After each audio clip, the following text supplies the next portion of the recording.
We are with Captain Wayne Johnston, J1 Casualty Administration Officer and the president and founder of woundedwarriors.ca. Wayne, welcome back. Thanks for joining us. Good morning, John. Good morning, Toronto. It is great to have you here. Wayne, it's been a year since we've talked. How have things gone in the last 12 months? I understand, unfortunately, that you remain busy.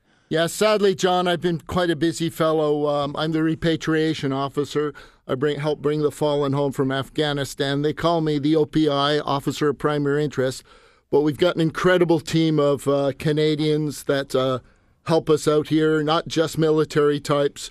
The coroner here, downtown Toronto, McKinnon and Bowes, just an incredible team that bring these young Canadian heroes home with the dignity and poise they're entitled to. Wayne, it would be so easy for civilians to look and kind of see the names begin to run together, the wounded and the dead. And that in itself is very sad, but I think it's just a reflection of the human condition more than any disrespect toward our soldiers. But when you're talking about repatriating somebody who has been seriously injured, theirs is a very small world now. They're no longer fighting in Afghanistan for their country. They are an injured, wounded human being.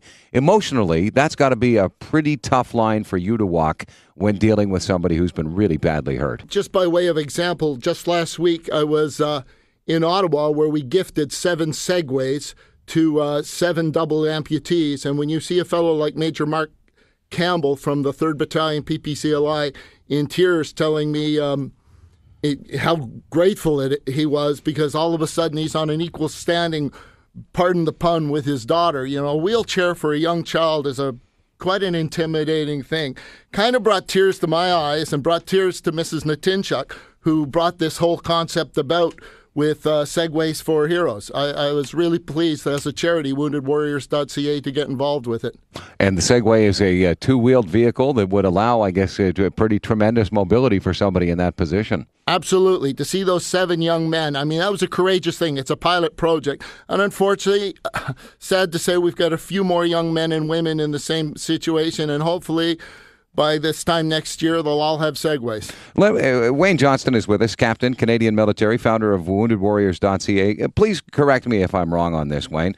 When Canada first committed to Afghanistan, there appeared to be a feeling amongst many Canadians that this was not a war that they supported. It was not something that was supported, and there became a division and all kinds of accusations about whether or not supporting the mission was not supporting the troops, and that went on for a few years.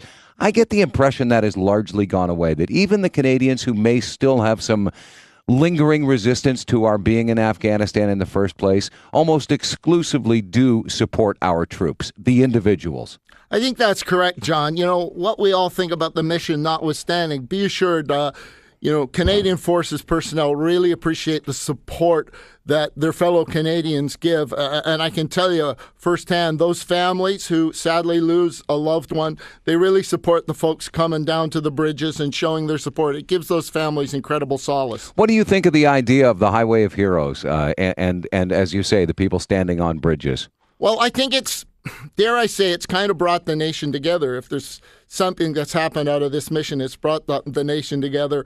You know, things like people like Bob Reed with his song, the Highway of Heroes song, which has become really popular, that you can get on iTunes and or at HMV, and the money goes to woundedwarriors.ca. But, you know, there's so many people that this is really, it's almost like a magnet. And I think it's brought out a lot of Canadian nationalism, and that's a good thing, because we as a nation aren't known perhaps for, like our neighbors down south, I suppose I should say. We hear and see physical injuries, but we also hear a lot about the psychological effects of war, the post-traumatic stress syndrome. How much do you see that playing a part in what woundedwarriors.ca is doing? Well, we very much recognize it, and while I was in Ottawa, we were discussing how we can help, and there's a number of ways we can help. Things still kind of on the cooker, as it were, but we very much recognize the issues of post-traumatic stress disorder. As a soldier and a father of a soldier, my son will be deploying in Afghanistan in the last combat mission. Sure, it concerns me as a parent, as I'm sure it concerns every parent. You know, we take young men and women and put them in an incredible, intense situation. We're going to have some problems with some of them. But all that being said, the Canadian Forces has incredible health care to help them. The real issue is getting them to ask for the help. With Wounded Warriors, you provide those who have been injured in a Canadian military uniform with not only support, but also some stuff to really get them going when they come back. Some of it is a necessity. You mentioned things like the Segway for the 7 guys, but some of it is entertainment. Yeah, some entertainment. But one of the neatest things we just did recently, a young bombardier out of the 2nd Regiment of Horse Artillery in Petawawa is going to back. He's convalescing in Halifax. He's going back to his unit for Christmas. We're actually, small thing, about $600, but we're paying for the flight for his fiance, and she's over the moon over that. I mean, it's just the least we can do. Wayne, what is the feeling like? I've never been in the military, and I have no idea, and I don't want to start spouting off about stuff I've seen in movies. In a small detachment, a small group of people, and one of them dies. What happens? It's like a family. These young men and women are out there in sections and platoons. They literally put one another's lives in one another's hands with the combat armed soldiers.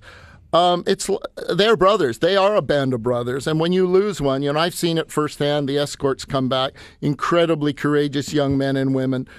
This is a terrible loss for them. It's a terrible loss for the nation. I kind of look at this as lives unrealized. A young man at 20 who's never had children, who's to say what his children would have done?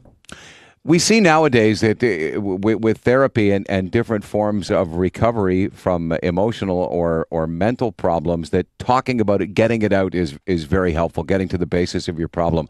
What is your feeling about some of these tremendous men who fought in World War II, who for 50 years never said a word about it? Well, what does that tell you about them? Not even just in World War II. My mother told me, I lost my mother last year. My father fought, my grandfather, that is, fought through the First World War. And she's convinced, there was times he was angry. There was times he was this. It's not, I suppose the help wasn't there the way it is. And it was a different society. For God's sakes, people didn't live together without getting married. Now it's a lot more open, but it's still a challenge. And I do believe the more people talk about it, the more soldiers, sailors, and airmen and airwomen go to the town halls that we have on post-traumatic stress disorder. They go home and they talk to their wives about it. It's just an education process. We're getting there, but we're not where we need to be. How important is it? And I think I know the answer to this question already, but I just want to confirm. How important is it to the Canadian soldier in Afghanistan to know that a great number of Canadians is wearing the poppy today? Incredibly important. I mean, even today, the poppy's red. It symbolizes the blood, and these young men and women over there, certainly the 133 we lost, and dare I say the wounded ones, they've bought and paid for that poppy in blood, and I think it's really important to them. I know it's really important, that support, that emotional support, that mental support. How can individuals or companies help you out with woundedwarriors.ca? Well, cash is king. They can always go to our website, woundedwarriors.ca, where you'll find our phone number, or give me a call at 647-221-3334. I'm usually always on the phone. Now, I understand you're going to be taking a trip to Petawawa later today. I'm kind of humbled because I'm representing, as I said, this incredible team with repatriations. It seems the Prince of Wales wants to meet the old guy with the big mustache. My British wife is pretty excited over this. It's not often that a mere captain in the Canadian Army gets summoned by royalty. I'd like to meet you. So yeah, I'm pretty chuffed. This was Prince Charles reading about Wounded Warriors and saying, I'd like to meet Wayne Johnston. I gather, actually more reading about what I do as the repatriation officer. There was quite a good article in the Globe and Mail. The Globe handled it very well. I suspect that's how he found out, because I certainly didn't give him a shout. As you can see on the video that'll be shown on the website, you have a very impressive mustache. I'd like to get your take on Ryan's Movember stash that he is currently sporting. Well, John, I wouldn't call that a mustache. That my son, when he was 4 years old, when he drank milk, could have better mustache. Looks more like a hockey team, 9-a-side to me. Wayne Johnston, Captain, the Canadian Armed Forces. Thank you very much, Wayne. It's always a pleasure to see you, and we look forward to catching up with you again next year. Thank you, John.